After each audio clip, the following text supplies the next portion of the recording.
Councilman Owens, you're holding up progress.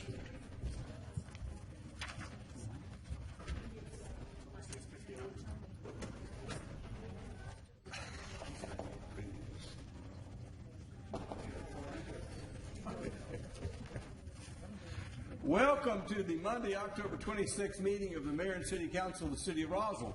We have the young Marines here to lead us in the pledge. Cora and Jim, if you'd come forward, we'll all face the flag. Pledge allegiance to the flag of the United States of America and to the republic for which it stands, one nation, under God, indivisible, with liberty and justice for all. Cora and Jim, if you come to the microphone, introduce yourselves. I think you've got an executive officer here with you also tonight. PFC Corps Chatton, sir. Young Marine Lance Corporal Ambush, sir. Tell us about the Young Marine program. I'm not familiar with it. The Young Marine program is a great program, sir. We take youth of all ages from the age of 8 to the graduation of high school. We take them and we form them to better citizens. We have Young Marines from Cartersville, Dalton, and the surrounding counties, sir. Well, you need to recruit some from North Fulton County. Yes, sir. Well, good to have you here. I hope it helps you with your recruiting. Let's have a hand for the Young Marines. Thank you for coming.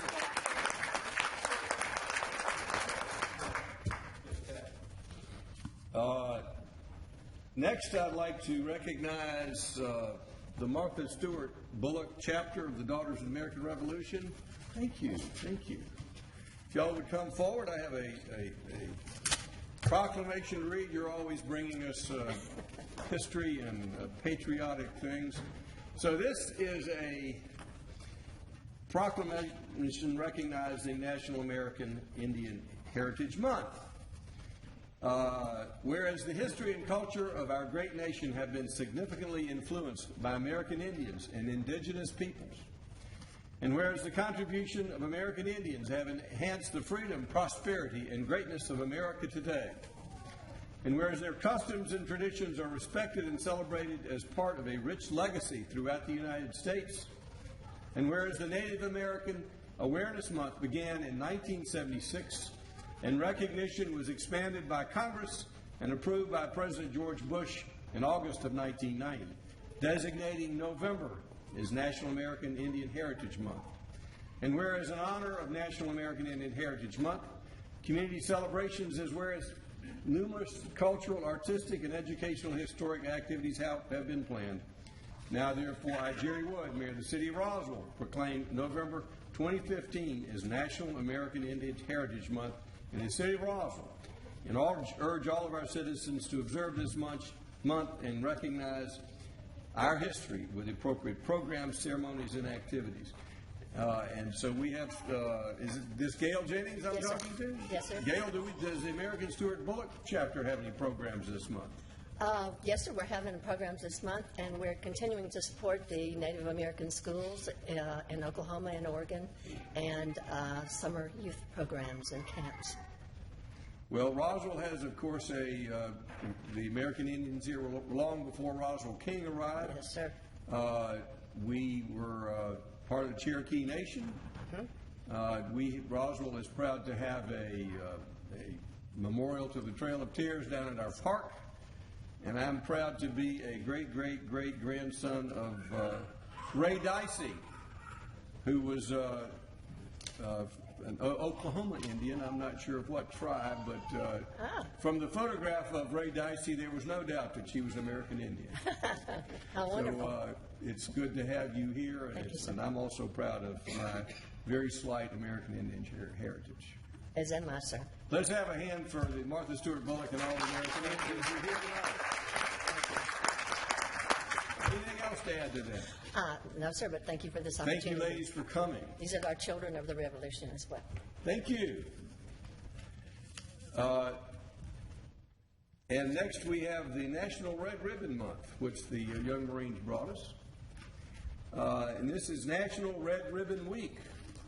Whereas communities across America have been plagued with numerous problems associated with illicit drug use. And whereas there is hope of winning the war on drugs, and that hope lies in education and drug demand reduction, coupled with hard work and determination of the organizations such as the Young Marines Corps League to foster a healthy, drug-free lifestyle.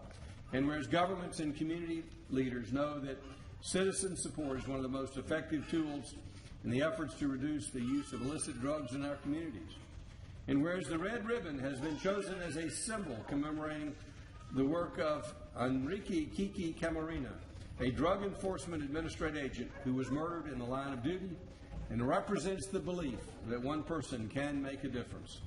And whereas the Red Ribbon Campaign was established by Congress in 1988 to encourage a drug-free lifestyle and involvement in drug prevention and reduction efforts, and whereas October 25th through October 31st has been designated as National Red Ribbon Week, which encourages Americans to wear a red ribbon to show their support for a drug-free environment. And I'm going to put my red ribbon on right now, sort of. The rest of my council has preceded me, and Councilman DiPolito wore a red tie in honor of this tonight. He's ahead of us. Now, therefore, I, Jerry Wood, Mayor of the City of Roswell, do hereby proclaim October 25th through October 31st is National Red Ribbon Week, and urge all of our citizens to join me in a special observance. Let's have another hand for the young Marines who brought this to us tonight. And next I have a proclamation for Retired Educators Day. So to begin with, if you're a retired educator, I'd like you to stand so we can recognize you. Let's have a hand for our retired educators. My mother was a retired educator. She taught at Milton High and was a substitute teacher at Roswell High and started the first kindergarten in Roswell. And don't blame me. Don't blame my mother for what I turned out to be. Everything that is good about me I can attribute to her, and everything that was cantankerous about me I attribute to my father. Whereas Georgia Governor Nathan Deal has proclaimed Sunday, November 1st, 2015, to be known as Georgia Retired Educators Day. And whereas there are more than 113,000 retired educators in Georgia, 25,000 of whom are members of the Georgia Retired Educators Association. And whereas the retired educators of Georgia donate thousands of hours of volunteer service and make invaluable contributions to the welfare of their respective communities across the state.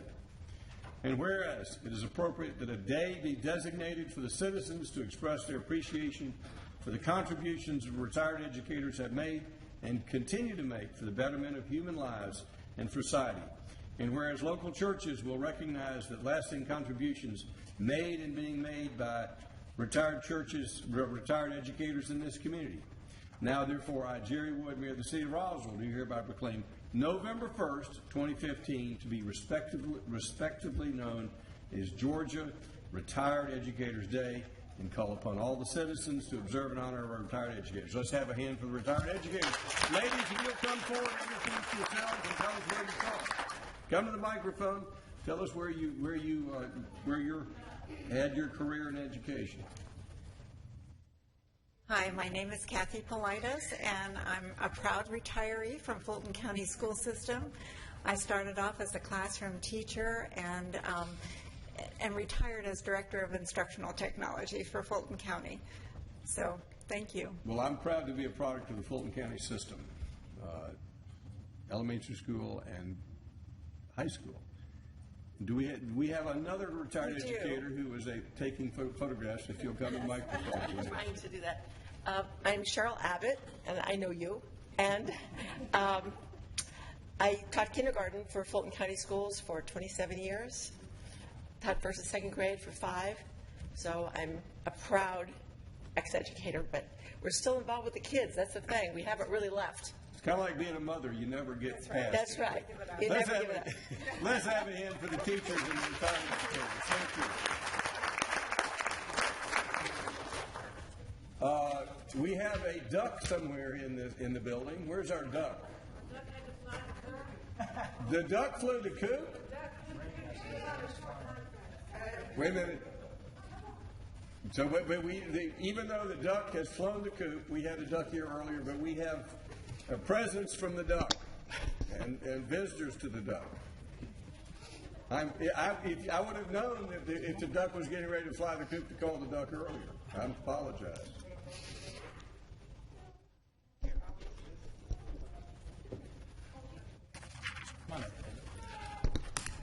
Good evening, Mayor and Council. I'd just like to introduce Kim Weber, the current chair of the Board of Directors for Keep Roswell Beautiful, to tell us a little bit about this year's duck race and our winners. Good evening. You all know me. Our first place winner this year for the 10th annual Great Duck Race was Mimi Griffith, and she brought her grandson Nathan. Who picked the duck? He picked the duck that day, and they won $100, and a trophy, and some new T-shirts. Our second place winners couldn't be here tonight. They had 2 sick children. But we'd love to get a picture with the mayor and council with the winners. The second place winner is Russell Gerisi. All right, so we're now into our photo op portion of our meeting. So That's it. if the young Marines will hold off, and the retired educators and Martha Stewart, I'm sure council would like to get their picture. We'll take it with everyone, but we'll start with the winners of the duck race. Council, if you'll join me, please.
Not least of which we have recognition for the city of Roswell, beginning with the Georgia Initiative for Community Housing Award. Who's here to present that? Okay. Michael. Thank you, Mr. Mayor and Council. We have a couple of people here that are from the Georgia Initiative for Community Housing Committee team that we had from the city, and I'm up here being able to present this award only as a department director. I take no credit. These people did the work, did the meetings, went to the retreats and the conferences. It was a 3-year process in working with the city, working with partners, the nonprofit partners, the development community, officials of the city. I know Nancy Diamond was heavily involved in this team, but it's all in an effort to make sure that we have the proper housing for the citizens, not only affordable housing, but different housing options. And it was a 3-year process that they went through. Because of the completion of the process that they went through, the Georgia Initiative for Community Housing, which is part of the University of Georgia, the Georgia Department of Community Affairs, the Municipal Association, the Georgia Power Company, who were kind of the sponsors of the lead for the whole program, have presented this plaque to the city through this team for what they did to be able to look at the housing initiatives and the housing stock that we have in the city. So with that, congratulations to them and to you all, to Nancy, for the efforts you put in. And I would love to hear some of the details that you may want to hear from any of the team members. Well, let's just hear, I know we have in the Groveway and the Housing Authority, we have a project going forward, which is the biggest project that the city has initiated in years. So if you could we'll just get an update on that project for your report tonight. Absolutely. Dave Schmidt, and it was really a group of about 15 of us from all walks of life, nonprofit, business, various people that really took a look at what housing looks like in Roswell and some of the challenges that are faced with people of limited means, our seniors, a whole variety of folks. And so it was an important part of looking at that. To answer your question, Mayor Veranda, Groveway is in the permitting stages right now. This is the building that's being built for seniors back in Groveway with the Housing Authority, about 101 units that will be for seniors that will be 62 and older.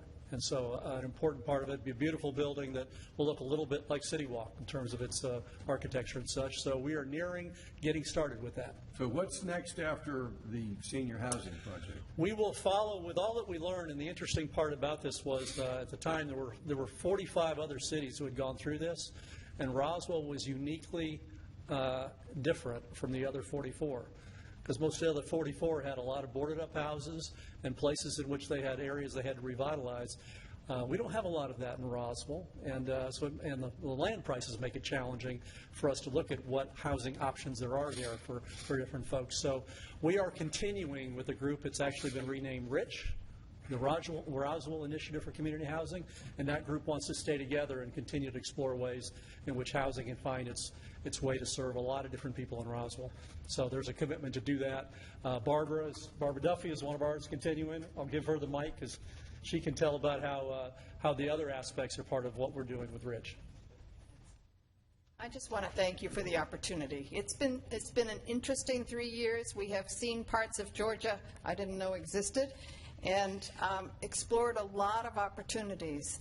And it is our goal that there is safe and secure housing for all citizens of Roswell. And we will work and continue to work toward that event. Thank you so much. On behalf of the citizens of Roswell, well-housed and those who need housing, I want to thank all the volunteers for their efforts and applaud the organization of Rich. It's not named for Rich DePolito, but he's a big supporter. Nancy Diamond. Thank you, Mr. Mayor. I also want to do a shout out to Dan Wilhelm. He was the leader of the group for the last 2 years, year and a half, and it's a volunteer thing. It's a lot of work. It was uncharted territory, and to find the direction and the goals and lead the group, he's done an amazing job. He's a real estate person himself, and he's just been wonderful. He's got the heart for it, and he's been great. And I'm excited that they will have become and will be our future place to go to for research and data and information when we go to make decisions.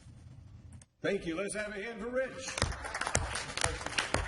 And Mayor, if I could just say, Charles from the city has done a wonderful job as a liaison for us. So would be remiss if he was at every meeting, wrote our notes, kept us kind of in touch with the city. So Charles, thank you very much. Thank you. The next is recognizing Roswell's recertification as a certified wildlife habitat, and that's not that's the natural habitat, not the wildlife of Canton Street. Good evening, Mayor and Council. One of the joys, as Michael just said, is being able to come up here and learn a little bit more about what staff has done. And I'd like to turn things over to Vicki Culbreth, who identified this program several years ago, researched it with the National Wildlife Federation, and then was able to get the city certified and just recently recertified as a certified wildlife habitat community. There's quite a bit involved, and I'm excited that somebody was able to take the initiative and make that happen for the city. If you have any questions, Vicki can certainly answer them. Well, thank you for your efforts. People talk about how Roswell is changing, but as someone who grew up in this town, they would be surprised to know when it was a town of 3,000 people, there were no deer, there were no fox. A lot of the game we have today was, and there were no turkey, and there were no bear sightings occasionally. So it's amazing that as this city, his population has grown, the wildlife population has also grown. I think that has a lot to do with Roswell's concern about the environment and the extensive parks and green space that this council and the city has preserved. Would you like to add anything to the National Wildlife? Now, first of all, tell people about the program to have their backyard certified as a wildlife habitat. Certainly. So we have our certification as a community wildlife habitat through the National Wildlife Federation, and part of our city certification is having individual properties certified. So anybody with a backyard, even if you don't have a backyard, if you live in an apartment or a townhome, as long as you're providing food, shelter, a place to raise young and water for wildlife, then technically you could have your property certified as a backyard habitat. So if you have a bird feeder, bird bath, if you have a garden with flowers and you've got, hummingbirds coming, if you've got, a backyard with some trees, then you probably qualify. So, we definitely encourage anybody. So who would they contact to become certified? If they have questions, they can contact me, or it's actually up on our website with the link, or they can just Google it, just National Wildlife Federation Backyard Wildlife Certification. And that will get them to the right place. That's much easier to remember than it's much easier just to Google it, maybe. Let's have a hand for Roswell's efforts with National Wildlife Certification. Thank you so much for your service. Thank you. And finally,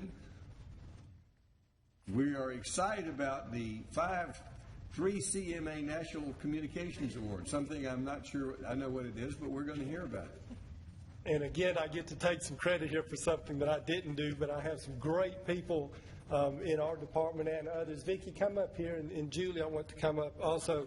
It's the 2015 City County Communication and Marketing Association, which is what 3CMA stands for.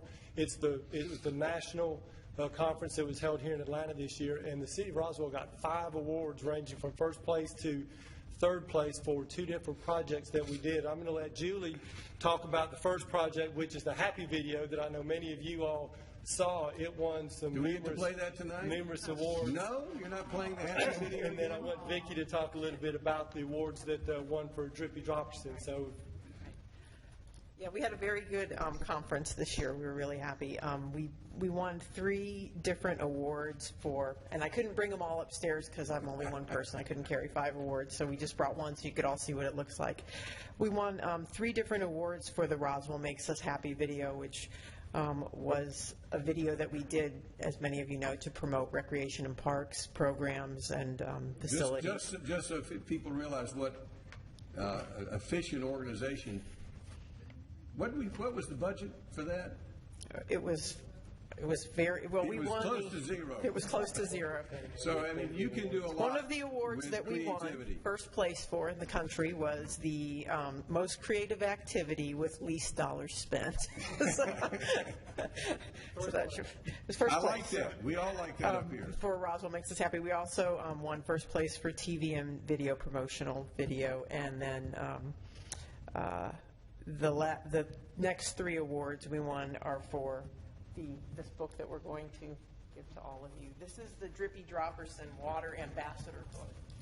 And how many years have we been doing Vicki Drippy? wrote this. Vicki wrote this book, and But we've been doing this for a number of years, right? what? The color. Oh, this no, is this not, isn't this the is different coloring than book. coloring book? This is different, yeah. This is Oh, different. it's different. Vicki wrote this book. Nate Pratt was the designer, and Ben Fry in our office designed the activity book in the back of it. I'm So- sure you were inspired by all the Drippy Dropperson content. Of course. So this is Drippy's story, in case you ever wondered where Drippy came from and why he does what he does. And y'all are actually mentioned in the book, so you should read the story about how Drippy met the council and was very inspired. So this is a book that we give out at events, but also I've developed a kindergarten program about water conservation around this book. So very excited that I got Well, it's recognized. great to have a published author among our staff. Yeah, and the book had won 3 different awards, first, second, and third place. First for graphic design, second place for printed publication. Nat Pratt did our Nate graphic Pratt. design. Nate Pratt. Yeah, he has done a number. Does he work for the city? No, he does not. He is a graphic designer that we use sometimes to do work for us. He actually created Drippy years and years ago for the city. So we brought him back to do this Thank book. you. He did all the illustrations for it. He's very talented, and that is. We are very happy to bring those back to the city, and thank you for all your support for community relations and all the work that we do with the community. So thank you all very much. Thank you for making all of us up here look much better than we really are. Thank you. Thank you. Let's have a hand for our public relations department. They're doing a great job for us. All right. To the work of the council. Do I have a motion to approve the consent agenda? Motion by Councilman Eichelhart, second by Councilmember Wynn. Does anyone in the audience have any questions about the consent agenda? All in favor of the consent agenda, raise their hands. Passes unanimously. That brings us to the Admin Finance Department Liaison, Councilmember Kent Eichelhart. Thank you, Mr. Mayor. Our only item is to look at the rules of decorum for City of Roswell meetings. Mr. Fisher. Thank you, Councilmember Eichelhart. This is the rules of decorum that Do we have can we put that up on the screen for the folks who haven't seen this?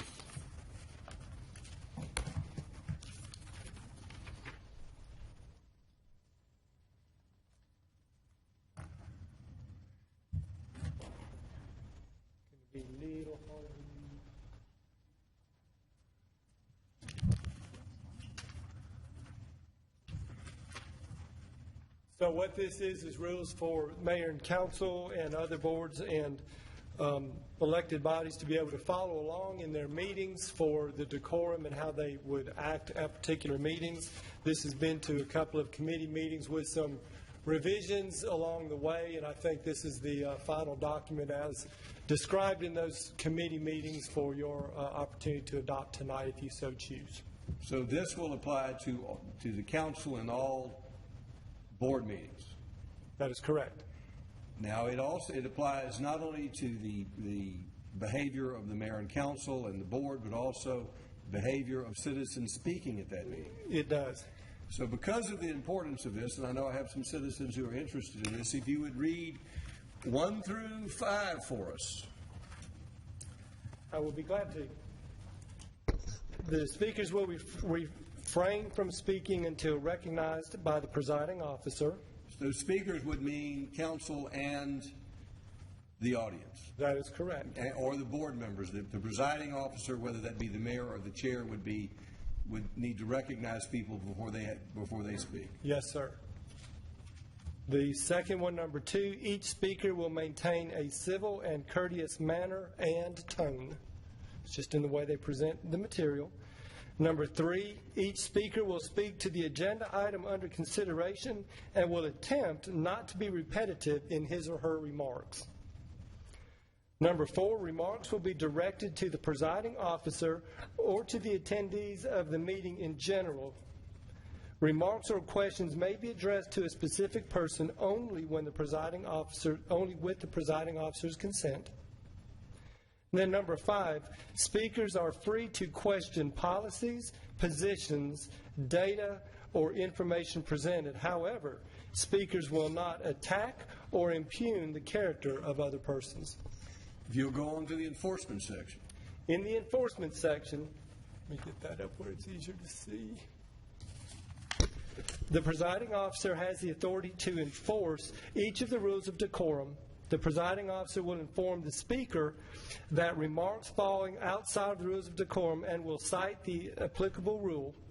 If a problem persists, the presiding officer may order that the time for presentation be shortened to a prescribed time, may halt the presentation entirely, or also may have the offending speaker removed from the meeting. However, the presiding officer's power of removal pursuant to this rule of decorum shall not extend to council members or members of any boards or commissions. And that's in regards to trying to actually remove somebody away from the meeting. Number 7, if a member of mayor and council or committee or board or commission believes that a rule of decorum has been broken, he or she may raise a point of order. A second is not required. The decision of the presiding officer is final. If any member believes the presiding officer is out of order, such member may raise the point of order and no second is required. If 2/3 of the members present vote affirmatively excluding the presiding officer who cannot vote in the matter, the point of order is sustained.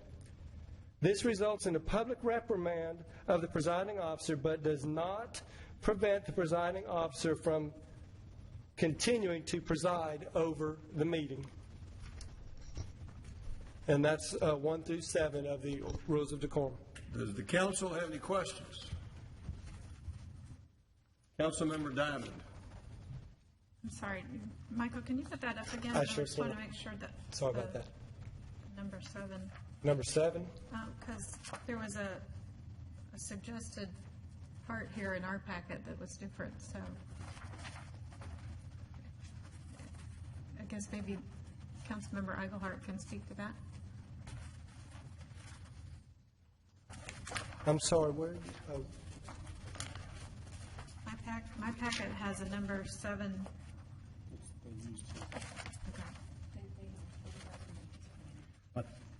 So what you see in the blue was something that was originally mentioned and is brought in the black. The red is the additional suggestions after that. So what's in the blue should be what's now listed in black on this sheet. It's just moved around. Correct. Okay. And then the red is the additional. If that reads correctly, I believe that's how it got moved over. Okay, thank you. All right, I'm going to open this up for public comment and questions. There is one change that I had suggested. I'm not sure, I don't see it was included. In its 6, it says, if a problem persists, the presiding officer may order that the time for presentation be shortened, halt the presentation, and have the person removed. Fortunately, in my 18 years as mayor, we've never had anyone that had to be removed from the city council chambers, and I hope that will never occur. Sure. I don't expect, these rules are really just codifying our practices, but whether I'm the presiding officer or there is another presiding officer, I can imagine some circumstances when the offending party may need to be removed immediately, even with the first occasion. So my suggestion would be the presiding officer has the discretion, whether the problem is the first time it occurs or it is a persisting problem, to shorten the time, halt the presentation, or have the offending speaker removed. Or we can just remove if a problem persists and just start that line with the presiding officer may. I don't anticipate that happening, but I can imagine the circumstances in which there could be a circumstance in which the first time would Sure. occasion the removal. So I would ask the council consider that when we entertain a motion. So with that, I will open it up for the floor for questions and comments. If you just come forward, please.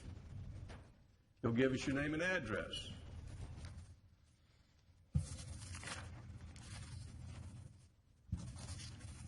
My name is Janet Russell. I live at 260 Willow Springs Drive.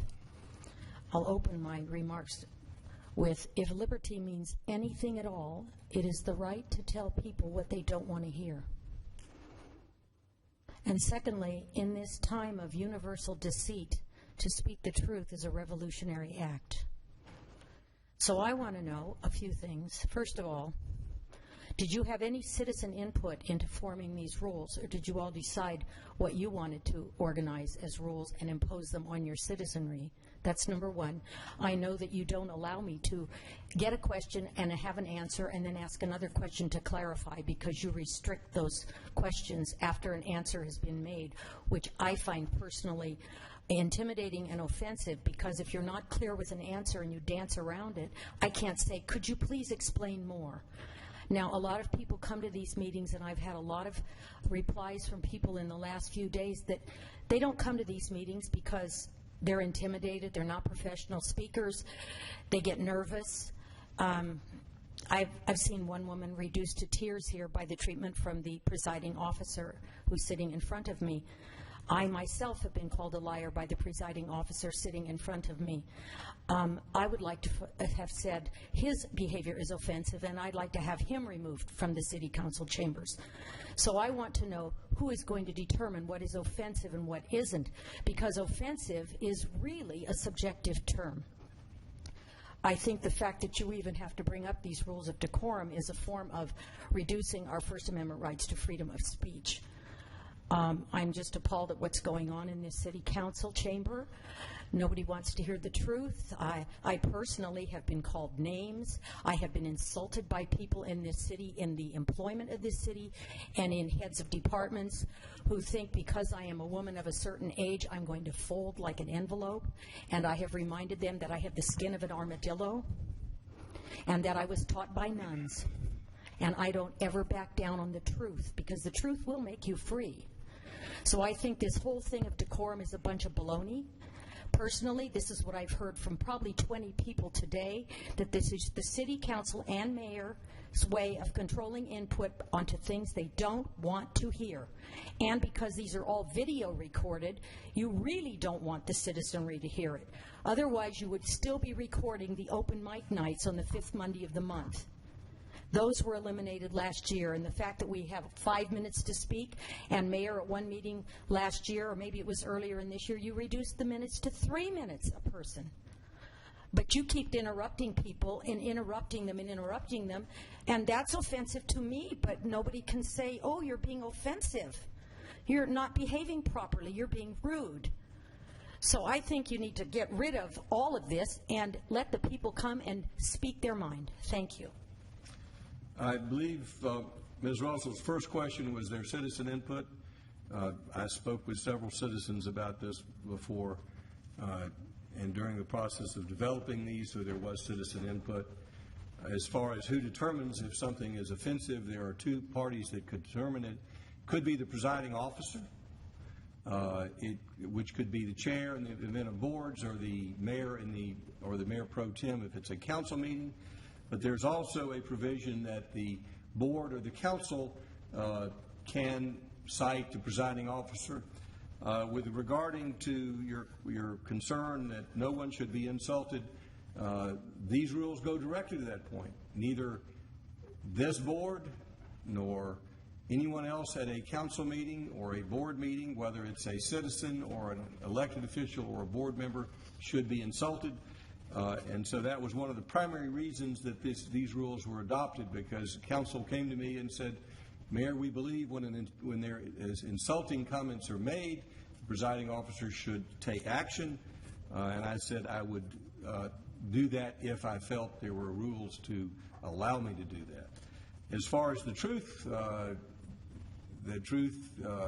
is always allowed here, but it does not have to be made in a form of a personal attack or a contentious approach. I think we can all be civil. In the courts in which I practice law, in which we seek the truth, there are rules. So for the folks who would like to be able to say anything and to attack individuals, I think they'll find this as limiting. For the folks who wish to speak the truth, wish to be heard, I think they'll find this will not get in their way. Again, I don't see that there's going to be a change in practice up here. No one has ever been removed by me, to my knowledge. On occasion, members who have proceeded beyond their time have been asked to sit down, but they've had their 5 minutes. There was a comment from the floor that I, on occasion, limited speakers to 3 minutes. My memory is not the best, but I honestly do not recall that. The rules also say that people are not to speak until they're addressed. And although it's not in these rules of decorum, it's my practice. Once someone has had the opportunity to speak during the public session, they're not given a second opportunity. And that, although it's not part of the rules of decorum, is my practice, and it will continue to be my practice. Does anyone else wish to be heard? Yes, come forward, please, if you'll give us your name and address. We'd like to hear from you.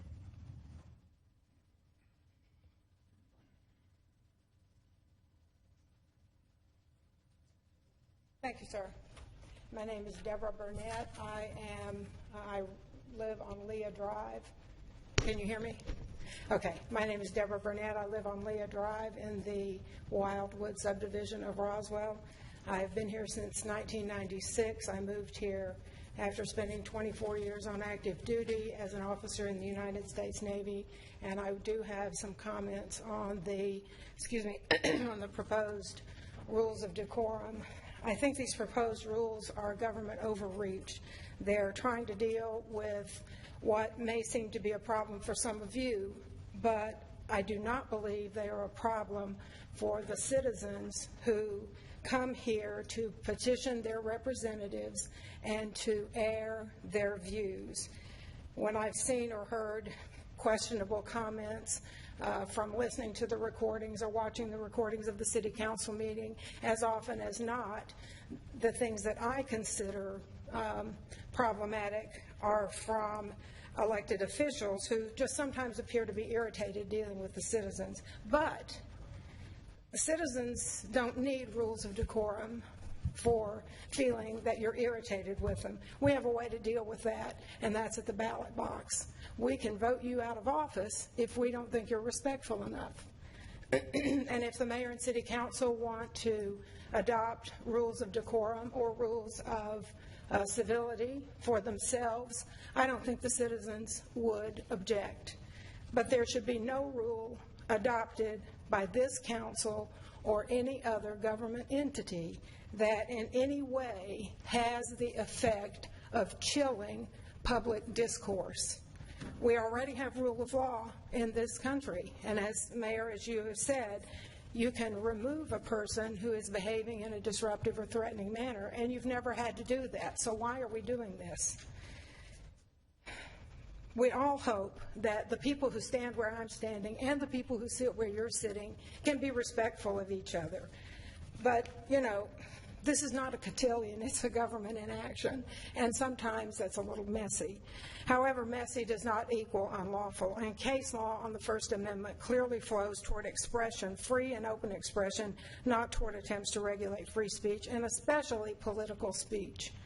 Meaning no disrespect to the mayor and the members of this august council, but I absolutely believe if I feel compelled as a citizen to stand in front of you at a public meeting and say, I think everybody who is a part of the city government of Roswell is a moron, this Constitution protects me. The Constitution protects that speech. Unless my speech represents a clear and present danger, I do not believe this council has the right to keep me from uttering that speech. I do not believe the city council has a right to govern my speech in advance. I don't want my participation and my citizens, my fellow citizens' participation to be governed by the interpretation of the presiding officer on whether we are speaking civilly enough. I would like to request that the mayor and the council withdraw these proposed rules and move on to the business of governing the city instead of worrying whether we're excuse me, polite enough in these meetings. I also would ask this council to think carefully about any action you consider in the future, because I feel that inadvertently you are limiting the citizens of this city from participating in their government by limiting our expression. This is twice in 2 years that this body has taken steps that would limit free speech in Roswell. The council already had to repeal a section of the city code it enacted in March of last year that defined swearing in public as disorderly conduct. I'm much more concerned about the council's apparent tendency to make decisions that would have an impact on the Bill of Rights without thinking them through than I am about hearing a bunch of swear words in line at Kroger. In the U.S., those who govern do so with the consent of the governed, and that is a beautiful thing. We ask a lot of our elected officials. Most important, we ask you to represent us and the interests of our city as a whole. That means we want you to put your bias aside and your desire for control and convenience aside in favor of public participation. You may not like what people say or how they say it or how others react to it, but giving them their say and hearing them out is part of governing with their consent. It was disappointing to me last year when this council voted unanimously for style over substance in favor of polite language at the expense of free speech. Please don't do that again tonight. Thank you for giving me the opportunity to speak, and thank you for serving our city. Thank you. Thank you for reminding me that there is an election on November 3rd, and I encourage everyone to turn out and vote. Mr. Davidson, there was a challenge that a citizen felt that the rules of decorum were a limitation on freedom of speech and unconstitutional. I assume you, like I, studied constitutional law. Yes, sir. You have an opinion as to whether the rules of decorum are a unconstitutional and somehow limit people's freedom of expression. The rules of decorum apply in these meetings, and this council is able to set those rules as they see fit. That does not prohibit anybody from standing outside and saying everybody that works for the city is a moron. There is no prohibition about that. It's just in the meeting, this council has the right and the obligation to make sure that it's civilly run. So I would say no, there's no unconstitutionality about these rules. Let me give you all an example. If a citizen stands up and says, my police chief is a lying, cheating thief, that's a personal attack. And in the old days, they'd throw down the gauntlet, challenge him to duel, and go out and shoot somebody. We're not there. You can disagree with my police chief. You can disagree with me in a civil manner. You can say anything you want outside of these chambers. But while we're here, we're going to treat each other civilly. And I don't believe that that's an unreasonable expectation. So we're not limiting people's what they say. We're just saying you need to be civil in how you say it. And as I said, I think you made the comment that the citizens of Roswell have not taken that approach, and I agree with you. But on rare occasions, I think people have crossed the line, and I think perhaps I have crossed the line sometimes. If anyone speaks out again without being recognized, they're going to be removed from these chambers, with or without passage of these rules of decorum. Because my practice is you're not recognized until you're recognized. There's no opportunity to speak. That's another rule that's in here. It says speakers will refrain from speaking until recognized by the presiding officer. That's not a new rule. It's a codification of an existing rule. If we're going to have a fair discussion here, there needs to be rules. And these are simply rules to make sure we have a fair and civil discussion and don't fall apart into ugly comments. So with that, anyone else wish to address the floor? Yes, come forward, please, and give us your name and address.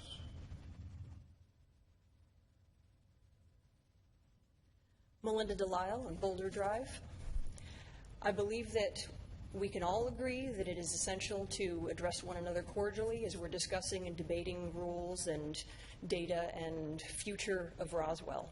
I believe that the biggest concern that I have and that many others have is that depending on who is the presiding officer, not saying anything about the present presiding officer, but merely looking into the future, or who may ever be in the majority control on the council in the future, that there is the potential of these rules to be misused and for them to be used in such a way as to silence the minority opinion. And I believe that if the council desires to pass such rules of decorum, that perhaps an issue that may need to be addressed and a factor included in the rules of decorum is a manner of redress, where someone who feels that they have been silenced incorrectly has a manner in which that they may speak at a further meeting or somehow address the council in another manner, so to say, I believe that this treatment was unfair and here's what I wish to say. That is all I want to say. Thank you very much. Thank you. There are two recourses of a citizen who feels he has been treated unfairly. First of all, these rules of decorum do state that the presiding officer will inform the speaker that remarks foul outside the rules of decorum and will cite the applicable rule. So if someone is cited, they will understand the reason that they're being cited. As far as what could happen, as pointed out, the citizens have the ability to remove the mayor if they believe the mayor is not behaving correctly in an election. There also is a potential for a recall election. The citizens may approach council members and make complaints. The citizens have the freedom of speech to walk outside the door and say anything they wish. So there is recourse. But the presiding officer, whether it be me or a chair, has the obligation to run an orderly meeting. And although these rules are not codified, the very similar rules are enforced by me all the time. And we're simply saying if we're going to have rules, we should put them in writing and make it clear to everybody. So I don't see any of these rules are particularly new as much as putting down in writing what we intend to do. Anyone else wish to speak? Yes, sir, come forward.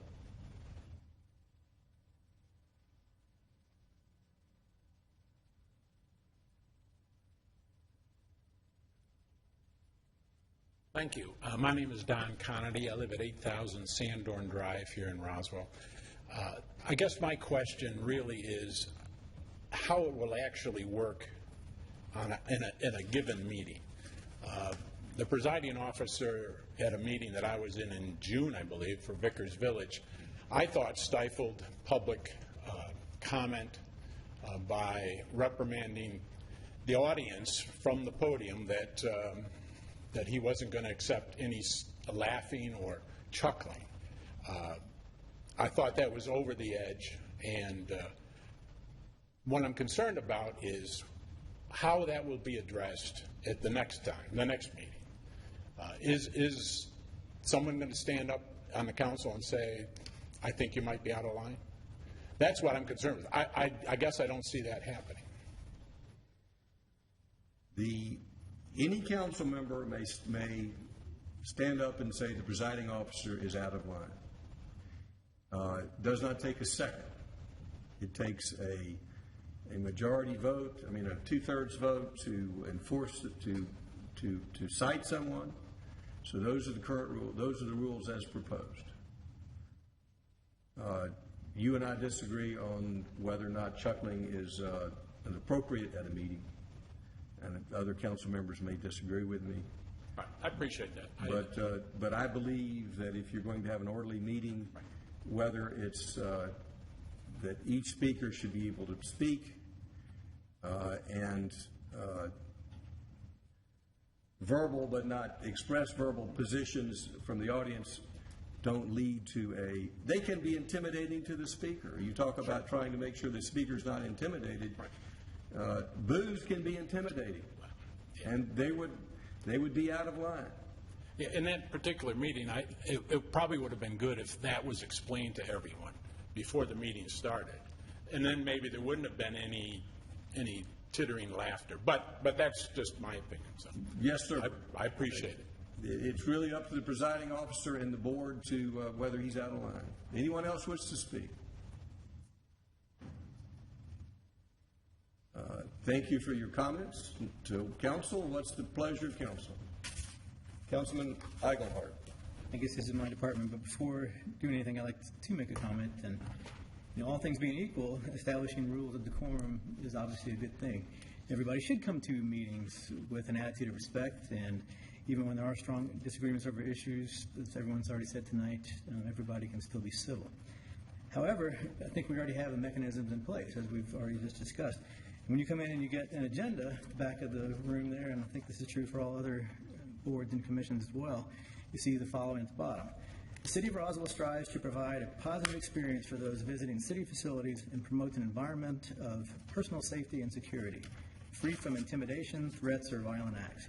All are expected to exhibit common courtesy, civility, and respect for others. Violations may result in the violator being removed from the premises.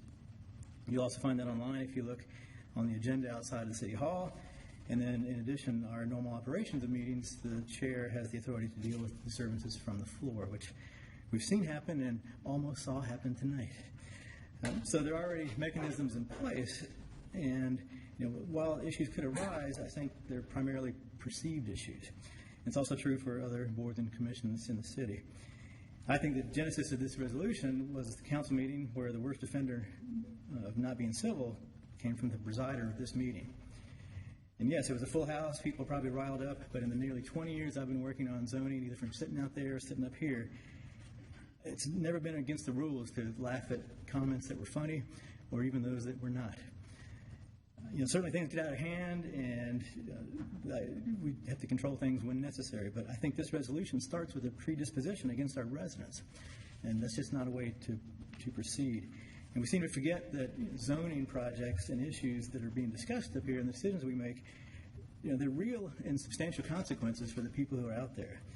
And it's not just an extra story in height. It's not just a little smaller setback. It's not just a few apartments or some extra cars that aren't really that much in the big scheme of things. These have real impacts on investments, on families, on safety, on quality of life, and on real people's futures. So it's not that big a surprise that emotions can run high. But even then, I think it's extremely rare to see anyone step out of line to justify this kind of resolution. And about the only time I've seen it again is from the presiding officer. So I will not be making a motion for this, even though it's my department.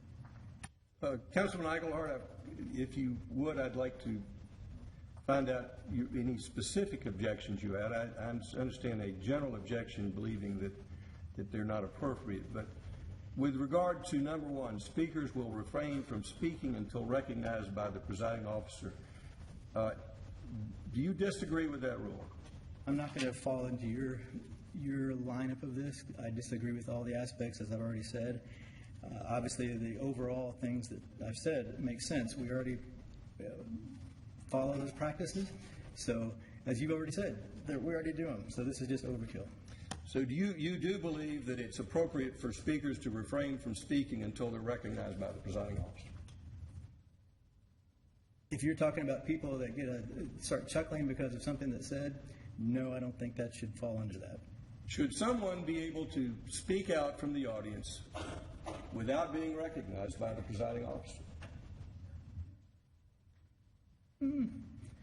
Probably not, unless some of the situations that we have could present themselves. Could you give me a situation in which it's appropriate for people to be able to speak out without being recognized? This is the fun part of this, because I get to talk back to you and say how ridiculous the things that you do and say are, but people that sit out there don't get to do that. And this is your game that you like to play, is coming through these things that really try to make things look like they're not. And it's pretty clear, and I'm not going to fall into it. So you're not going to, so as I understood, you said generally speaking, speakers should refrain, but there are exceptions. Should the presiding officer be able to control the meeting? Yes, but based on what you have defined as speaking, I would not agree with that.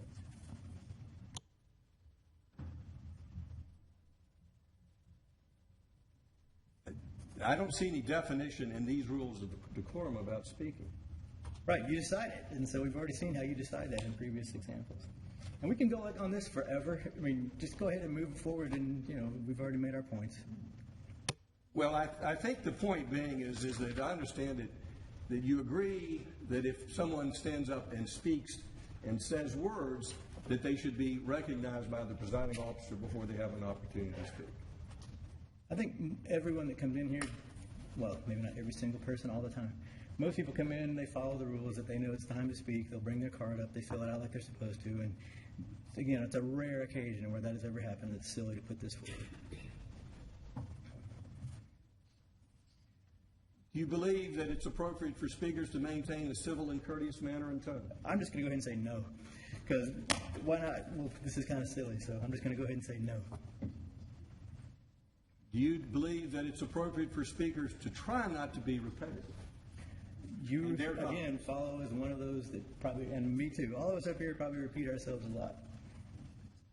So you think it's appropriate for them to repeat and for not to be if they want to, they can repeat try to all night long, as long as we give them their 5 minutes, which I think is a mistake as well. We've shut down comments based on our 5-minute time limit just to shut down conversation. All right.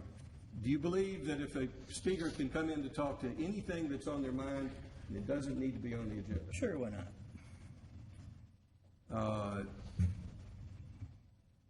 And I hope you realize I'm making a farce of this like you are, so any questions I answer... I'm taking it seriously. I don't... Like I do doubt that. It's good to know where you are, but I do take this seriously. Do you think that individuals should be able to address their questions specifically to individual council members? They often do. I think we should answer more than we do.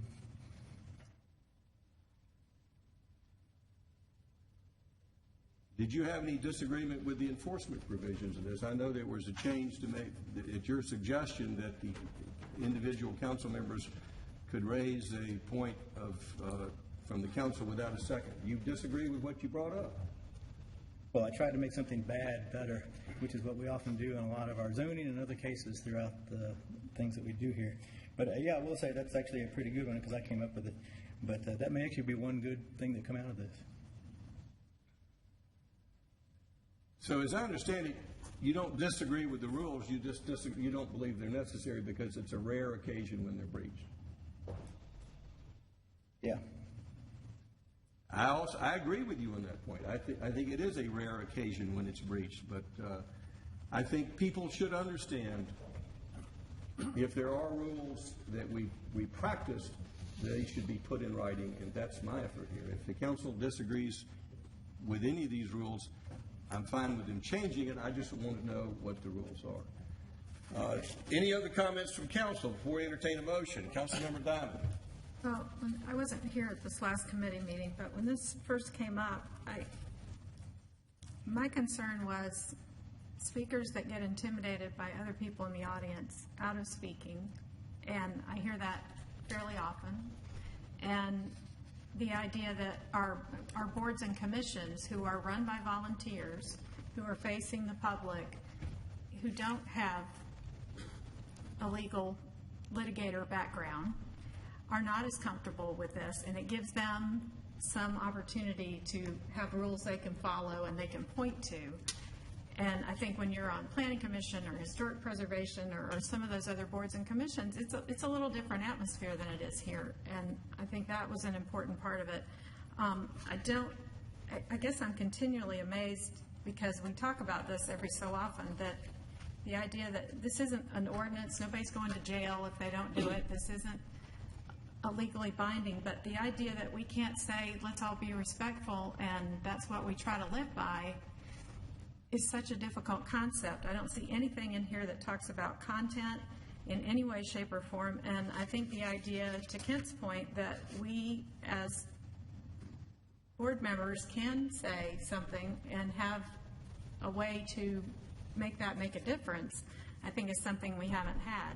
So I guess I'm just fascinated that it requires this much discussion. It's not a First Amendment issue in my mind in any way. We certainly, I've never seen any effort on anybody's part around here to shut down the conversation.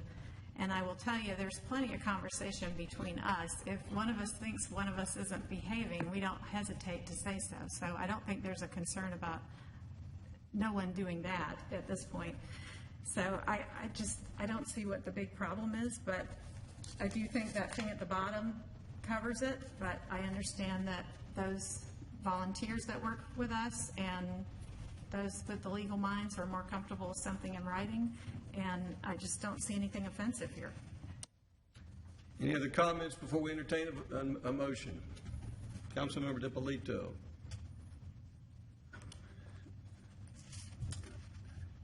Yeah, I understand the rationale behind this. I've never been entirely comfortable with it. And, tonight, hearing a few comments made me rethink this a little bit. Mr. Kennedy's comment about the presiding officer being out of line, I think that this actually helps us with that, because right now there's really no written rule as to what the council members should do. I think Councilmember Eichelhart mentioned that was probably a good thing. So I think that helps in any scenario where you have a presiding officer, where you have a little bit of opportunity to speak up on behalf of something you think is inappropriate. So I think that's a good aspect of it. I do think the other comment by Ms. Delisle about having an opportunity for redress, I think, is a very good one. And I think people shouldn't have to wait till the next meeting to have an opportunity to say, wait a minute, I'm not being heard fairly. So I do think that's something we ought to take a look at, and I would encourage us maybe to take this back, make it a little less legal. I know it was a little more legal when we started, and we've been trying to soften it to make it just make it feel more like we're talking about civility here and just treating each other in a respectful way, which I think is the ultimate goal. So I would support bringing this back for more discussion. And is that a motion to defer? That's a motion to defer. Motion to defer by Councilmember DiPolito. Councilmember Wynn. Is that a motion to defer to take it to committee? Yes. Thank you. I will second that motion. We have a motion and a second. Councilman Orleans. Yeah, I had some concerns when we first started this process. I mentioned that I felt bad that we felt the need to go in this direction.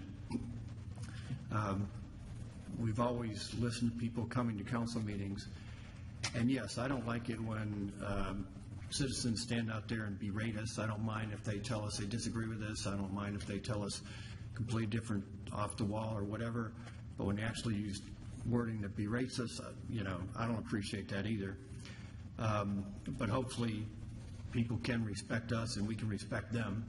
And of course, those types of situations, I lose respect for the person and they lose credibility in their argument as well. So you've got the emotional and the psychological things that come into play.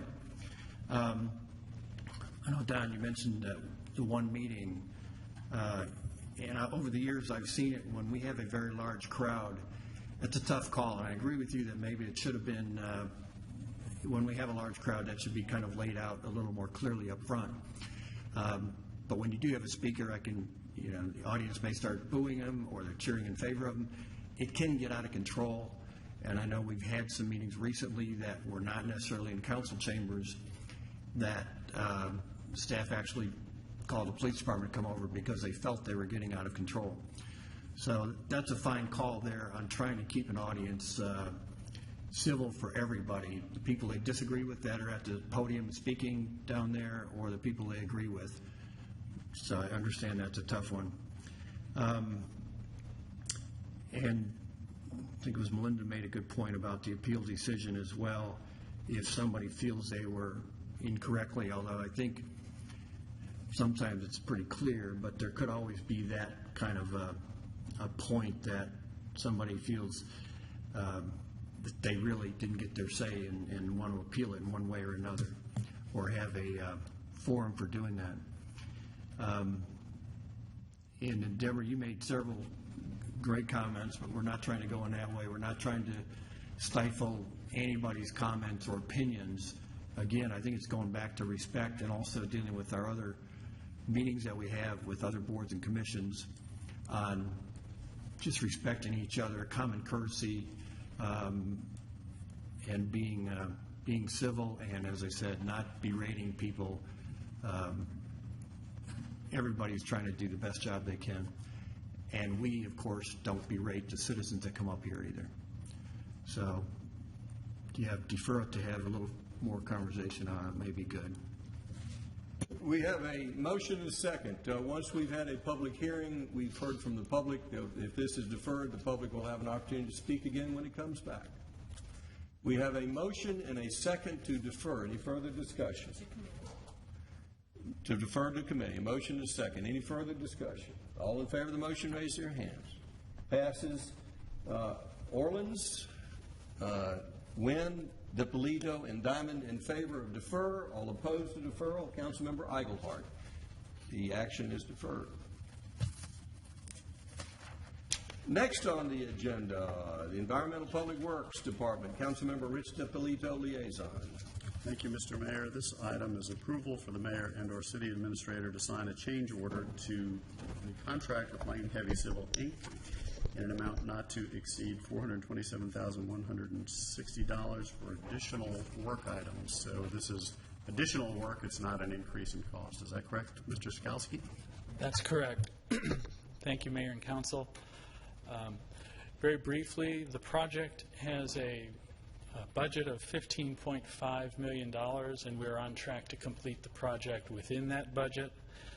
All the recommended items that are being contemplated here as part of that completion, additional scope of work, were at one point contemplated as part of the project. They were removed during value engineering to ensure that we could meet our overall project budget. We're successful in doing that, and at this point we're about 73% complete with the overall project. The three largest items that affect the Lane Heavy Civil contract are the demolition of the old plant, addition of a filter observation canopy to protect the equipment and our operators during inclement weather, and training videos that will add value by preserving that startup training that we'll be going through over the next several months. So we appreciate your consideration of those items. And in addition, we're asking for the authorization to use a portion of the remaining contingency should unsuitable materials or materials requiring special handling be identified during the demolition of the old plant. That is to be determined during the demolition, and it's an amount of $62,933 if it is necessary, so that we can respond quickly if those materials are determined to be on site. I'd be happy to answer any additional questions, and this does include provisions for a non-vehicular path outside of the security fencing as well.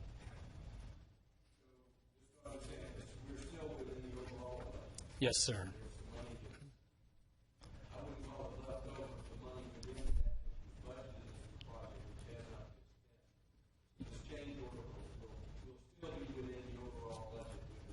Yes, sir.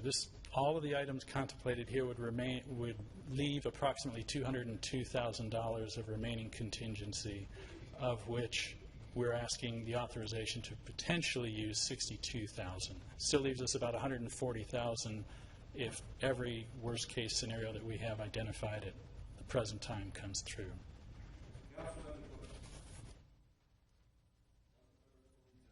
Thank you. Mr. Skalski, the request is for the $427,160, correct? Yes, sir.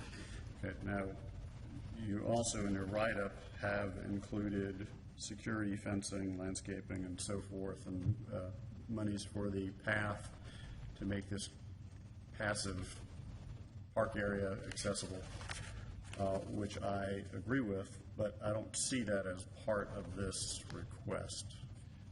The monies that would accommodate those revisions are in the project budget at the current time.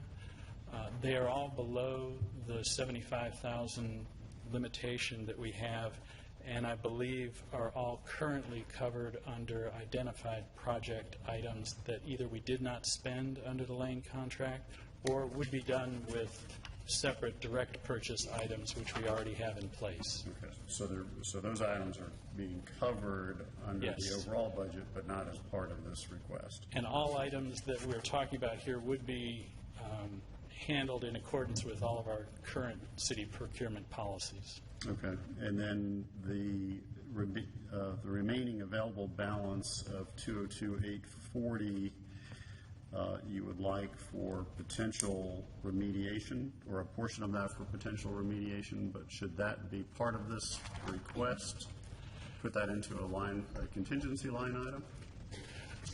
We actually have a contingency line item in the water treatment plant budget. It requires mayor and council approval to authorize that amount, and that's the reason we're asking for it at this point in time. Because of the time that it takes to go through the approval process, we'd like to have that pre-approved in case we run into that situation during the demolition. We won't know until the survey's been done and they begin the process. Right. And I understand that, and I agree with it. However, I don't think that's the way this is written, that you're asking for that, because you have the $427,160 is the requested amount, but unless I'm doing my math wrong, the remediation amount is outside of that. The $69,000 that we are talking about as an added contingency item is already in the Lane contract. It just has not been released by council for expenditure on the project. It requires this separate authorization to do that. I hope that's consistent with our understanding. The 427 would be an immediate change order to Lane. This would allow us to transition that $62,000, which is already in the Lane contract, to a specific expenditure, which would be the removal of unsuitable materials during the demolition. It's already in the contract. It just hasn't been released for a specific line item. I'm agreeing with you, and I'm trying to make sure that I make my motion correctly so that you have that authorization. So maybe Ms. Love can help clarify? Kay Love may have help. I don't know if I have help, but I have an explanation. So we only need an additional $427,160 for the change order because the amount of the contingency is already in the existing contract. So the dollar value already includes it. However, we don't have authorization to spend within that contingency line item unless we come to you and get specific approval for that item. So the dollar amount is fine because we're only adding $427,160, but we already have authorized in the contract the contingency. We just need mayor and council approval. Otherwise, we would have to wait and come back to you to get authorization to spend that money. It wouldn't be a change order. It would just be authorization to move it off the contingency line item onto the demolition line item. But all contingencies have to be approved by mayor and council. I don't have authorization to approve them. Well, again, I think we're asking for $427,160, so I'm not sure how you're getting approval for the remediation funds. Well, 360 is the demolition as part of that, and by asking for permission to go ahead and authorize the $62,000, it would give us that in the financial impact if you authorize that.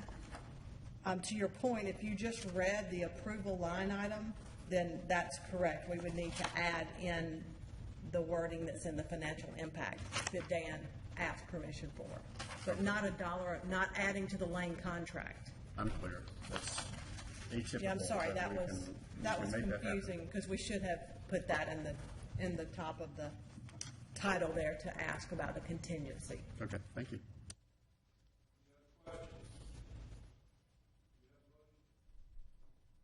I will try to make this motion accurately.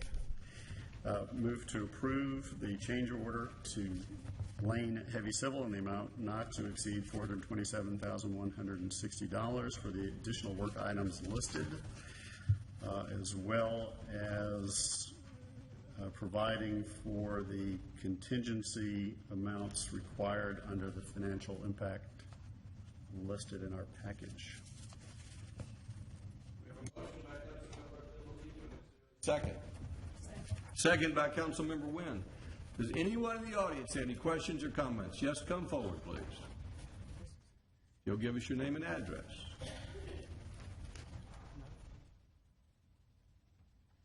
Janet Russell, 260 Willow Springs Drive. Before I ask Mr. Skalski a question, I just would like to acknowledge the name of the man, Mr. David Kent. Mr. David Kent died Friday night at 5:45 p.m. on Highway 9 at the intersection of King and Chattahoochee Street. He was hit on a motorcycle by a vehicle turning left onto King Street. He was 25 years old and left a 3-year-old son. His homicide by vehicle was about 45 minutes after an accident that occurred in exactly the same place. There was another accident in the same location yesterday and one today.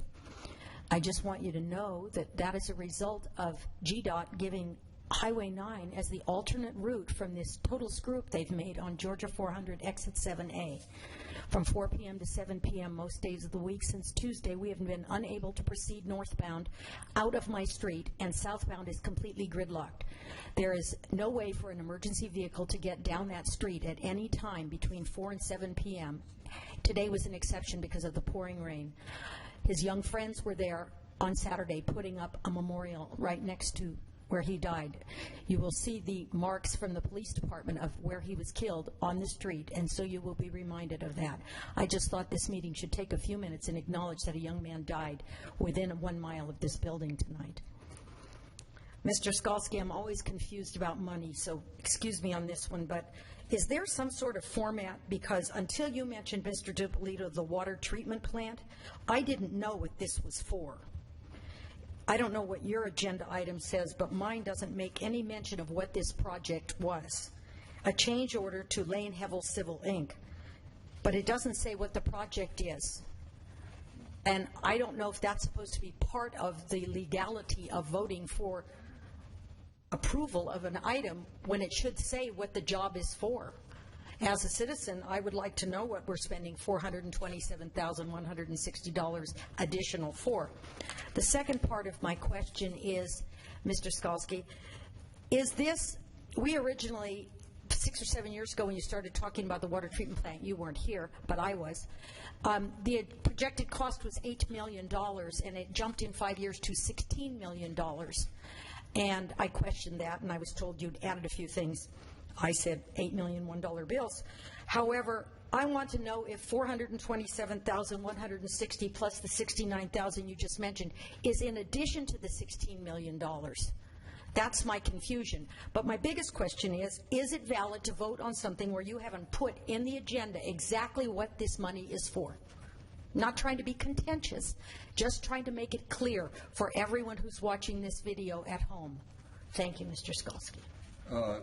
We'll start with the third question, which I think goes to Mr. Davidson. Is it legal to vote on this agenda item with the, as it has been listed? Yes.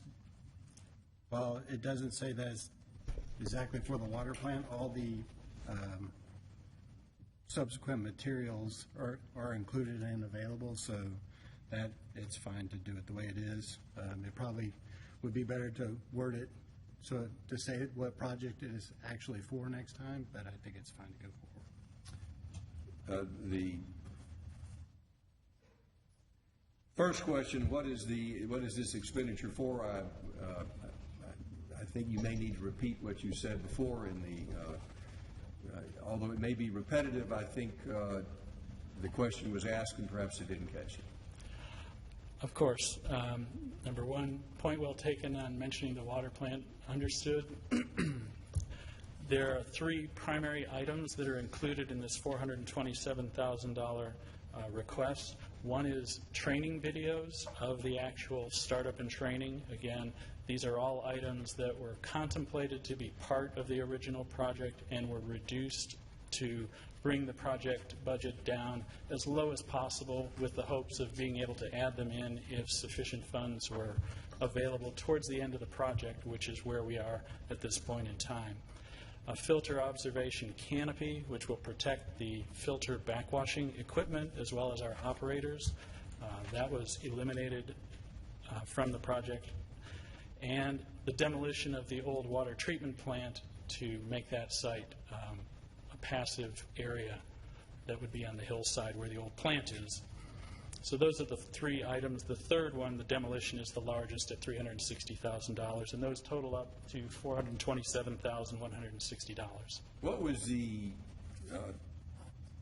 budget amount this council approved for this for the entire new water plant project? Thus far, the entire plant project budget is $15,508,000. And all of these expenditures are within and below that current budgeted At figure. $15,508,000. Yes. Thank you. Does anyone else in the audience have any questions or comments?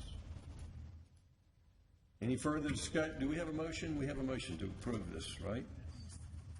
Any further discussion before we take a vote? I think Councilmember DiPolito made the motion and Councilmember Wynn seconded. Do we have any further discussion before we take a vote? All in favor of the motion, raise your hands. Passes unanimously. Thank you. Which brings us to the city attorney's report. He's recommending closure to discuss personnel litigation and real estate. Do we have a motion to approve? Is there a motion by Councilmember Wynn, second by... We're not going to do it tonight. Come on, I need a second. Second by Councilmember DiPolito. All in favor, raise their hands. That's unanimous. Let me remind everyone to go vote. You can vote now through the 3rd. Exercise